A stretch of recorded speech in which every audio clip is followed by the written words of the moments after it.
সাক্ষ্য বাড়িতে ফিরে সবার সামনে বলে যে তোমরা যার সঙ্গে বিয়ে দেবে আমি তাকেই বিয়ে করব।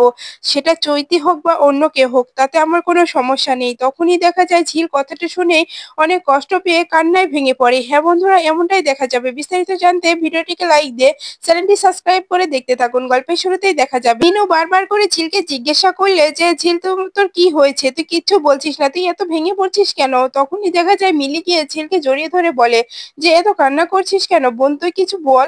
তুই এতটা ভেঙে পড়ার মেয়ে নয় তো, তাহলে তুই এমন করছিস কেন? কিছু কি হয়েছে তোদের মধ্যে? তখনই দেখা যায় যে ঝিল বলে আসলে দিদি, কাউকে ভালোবাসলে হয়তো খুব কষ্ট পেতে হয় তাকে ছাড়া থাকতে। তখনই দেখা যায় যে মিনু বলে ঝিল, তুই আবার কাউকে ভালোবেসে ফেলেছিস? বল মা, কাকে ভালোবেসে ফেলেছিস? একবার আমাকে বল। তখনই ঝিল বলে সেটা বলে কি লাভ হবে? কোনো লাভ হবে না, এজন্য আমি কিছু বলতে চাচ্ছি না মা। তখনই দেখা যায় মিনু বলে ঝিল, মা আমার, আমাকে বল তুই কাকে ভালোবেসে ফেলেছিস? তখনই দেখা যায় মিলি বলে ঝিল, তুই আবার সাক্ষ্য ডাক্তারবাবুকে ভালোবেসে ফেলিস নি তো? তখনই দেখা যায় যে মিনু বলে না না, এটা হতে পারে না। তুই কি সত্যি ঝিল, বল না, তুই কাকে ভালোবাসিস, কাকে ভালোবেসে ফেলেছিস? না হলে তুই এতটা ভেঙে পড়তি না মা, তুই আমাকে বল।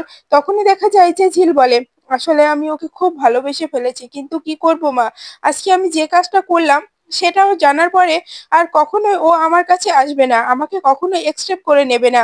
তখনই মিনু বলে কি বলেছি ঝিল, আমাকে বল। তখনই ঝিল বলে আসলে মা, আমি ওকে বলেছি যে আমি, আমার অন্য কারোর সঙ্গে সম্পর্ক আছে, আমি তার সঙ্গে থাকতে চাই, ওর সঙ্গে থাকতে চাই না। তারপরে অন্যদিকে দেখা যায় যে সাক্ষ্য বাড়িতে আসলে সবাই সাক্ষ্যর সঙ্গে পরামর্শ করতে থাকে। তখনই দেখা যায় যে সাক্ষ্যর মেজকাম্মা বলে সাক্ষ্য, এবার তাহলে তুমি কথা বলো, তুমি কি ঝিলকে ডিভোর্স দেবে কি দেবে না? এই কথাটা আজকে তোমাকে আমাদের সবার সামনে বলে দিতে হবে। দেখো, তোমার জন্য আমরা সবাই বসে আছি এখানে, তুমি সত্য কথাটি বলবে আর আমরা শুনবো। আমরা আর এরকম করে চলতে পারছি না, আর তোমাকে এরকম করে দেখতে পারছি না।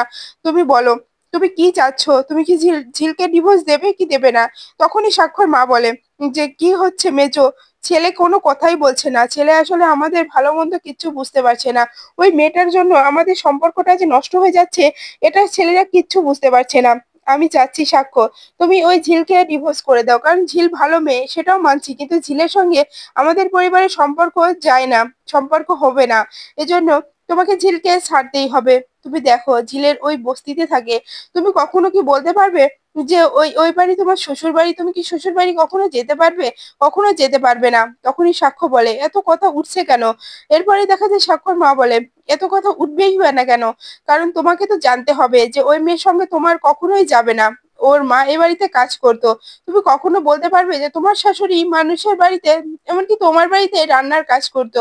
তুমি এই কথা কি কখনো বলতে পারবে? তখনই সাক্ষ্য বলে দেখো মা, আমি এইসব বিষয় নিয়ে কথা বলতে চাচ্ছি না, তোমরা কি চাচ্ছ, কি বলার চেষ্টা করছো সেটা বলো।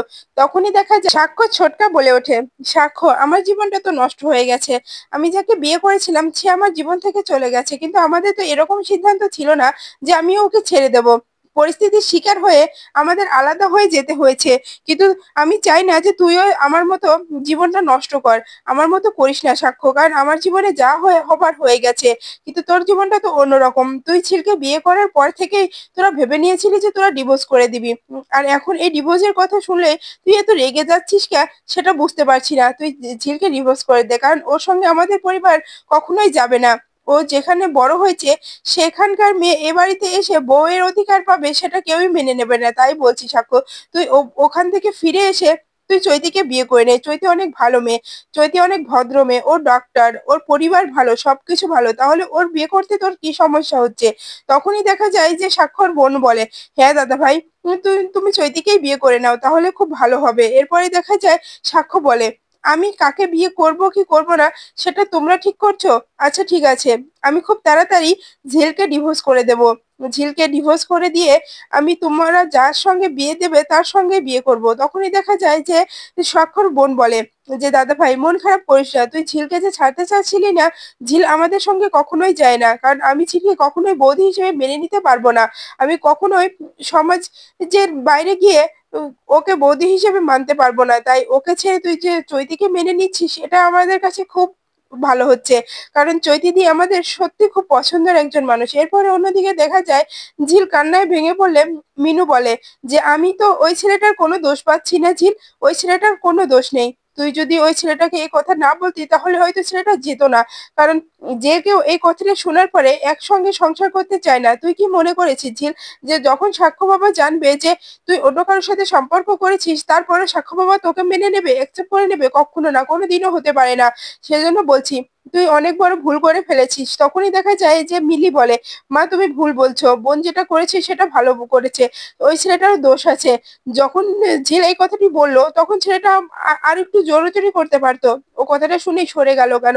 ও তো বোঝাতে পারতো ঝিলকে, যদি ঝিলকে ভালোই বাসতো তাহলে সবকিছু মেনে নেওয়া যায়।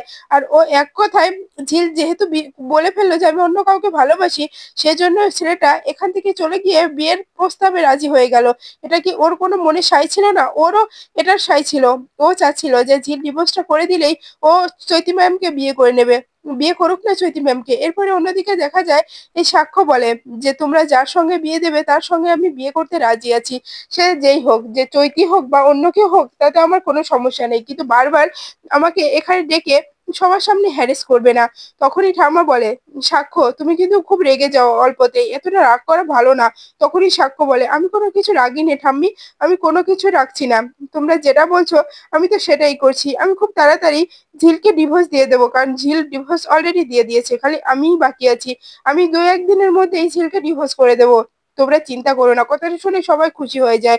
ঠাম্মা বলে, খুব ভালো সিদ্ধান্ত নিয়েছিস বাবা, তুই খুব ভালো সিদ্ধান্ত নিয়েছিস, তোর সিদ্ধান্ত শুনে আমার খুব ভালো লাগছে। তখনই সাক্ষর মা বলে, হ্যাঁ সাক্ষ্য, তুমি যে এত কিছুর পরে সবকিছু মেনে নিয়েছো, নিজের ভালোটা নিজে বুঝতে পেরেছো, এটাই আমাদের কাছে অনেক কিছু।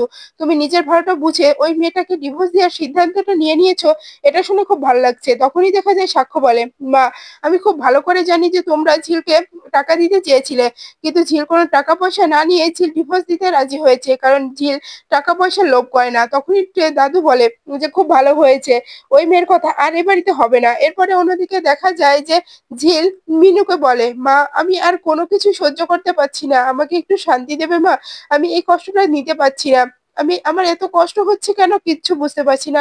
চিন্তা করো না মা, কিছুদিন গেলে আমি আবার ঠিক হয়ে যাবো, আমি আগের মতো বন্ধুদের সঙ্গে মিশবো, গান করব, হই হুল্লোড় করব, আমি আবার আগের মতো হয়ে যাব, কিন্তু এখন তো আমি আর ভালো থাকতে পারছি না। মা তুমি কিছু একটা করো মা, আমি আর সহ্য করতে পারছি না, ভালোবাসা যে এতটা কষ্ট আগে জানতাম না, আগে জানলে হয়তো আমি এরকম মন দিয়ে ফেলতাম না, জানো মা।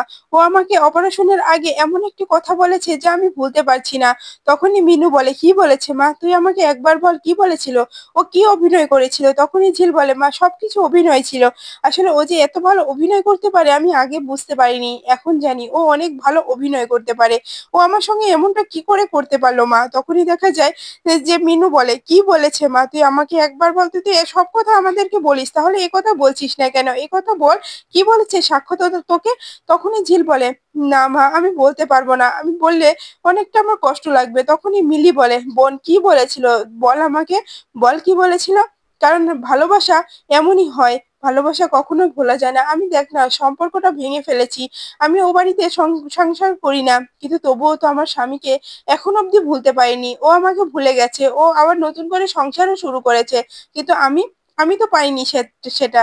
এজন্য বলছি, তোকে কি বলেছিল সাক্ষ্য, বল না কি বলেছিল। তখনই দেখা যায় ঝিল বলে, ও আমাকে অপারেশনে যাওয়ার আগে আমাকে আই লাভ ইউ বলেছিল।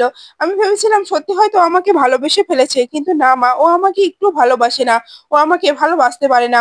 কারণ ও চৈতি ম্যামকে ভালোবাসে, চৈতি ম্যামের সঙ্গে ভালো থাকতে চায়, কিন্তু আমার সঙ্গে কেন এই অভিনয়টা করলো, মিথ্যা মিথ্যা স্বপ্ন কেন দেখালো মা, আমি এটাই তো মানতে পারছি না।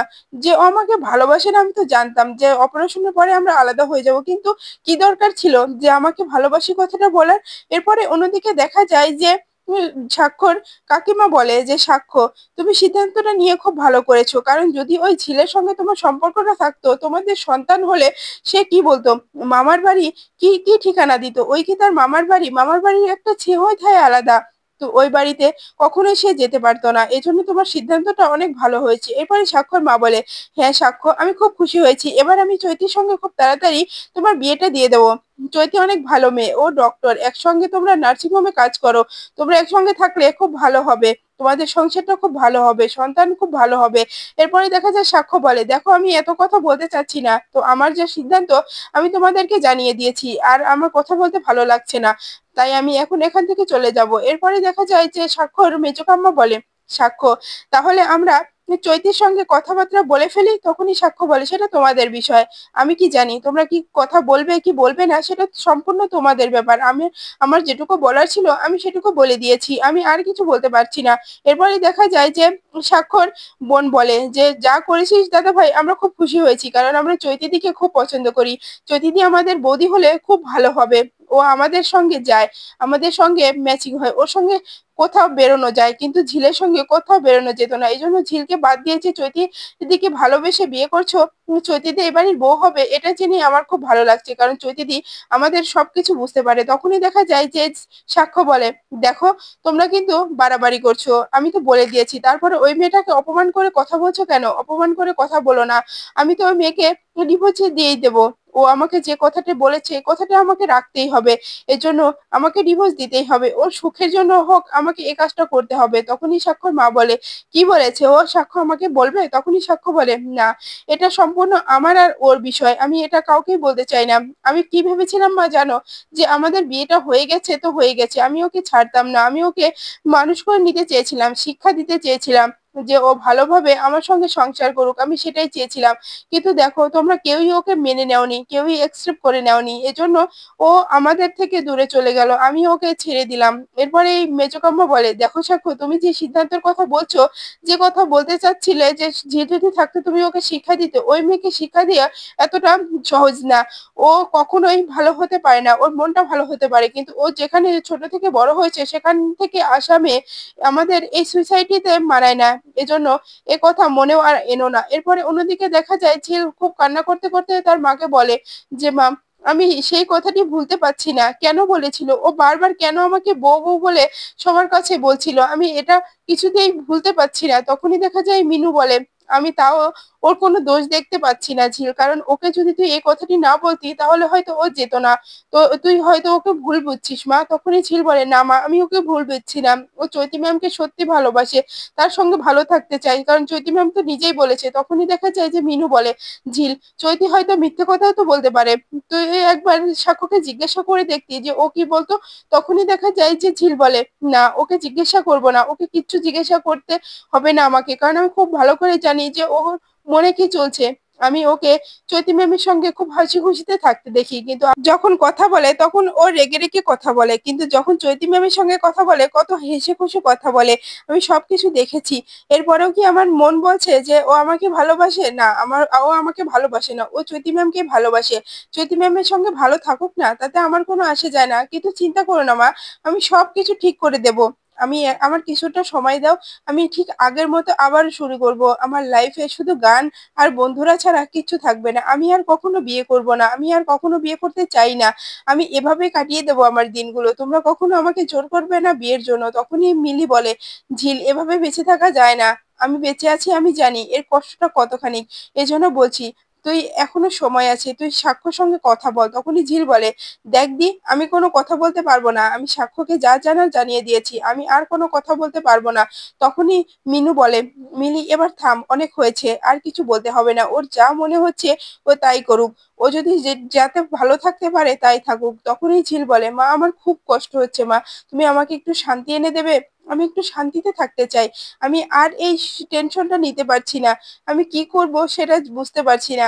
কেন যে আমাদের বিয়েটা হয়েছিল, কেন যে এই বস্তিবাসীরা আমাকে জোর করে বিয়ে দিয়েছিল আর এই সম্পর্কটার মধ্যে আটকে রেখেছিল, তার জন্য আমার জীবনটা আজকে এই এলোমেলো হয়ে গেল। আমি আর মানতে পারছি না যে আমার জীবনে এত বড় ঝড় চলে গেল। তখনই দেখা যায় মিনু বলে, সবকিছু ঠিক হয়ে যাবে ঝিল, একটু একটু বোঝার চেষ্টা কর, সবকিছু ভালো হয়ে যাবে, আগের মতো হবে।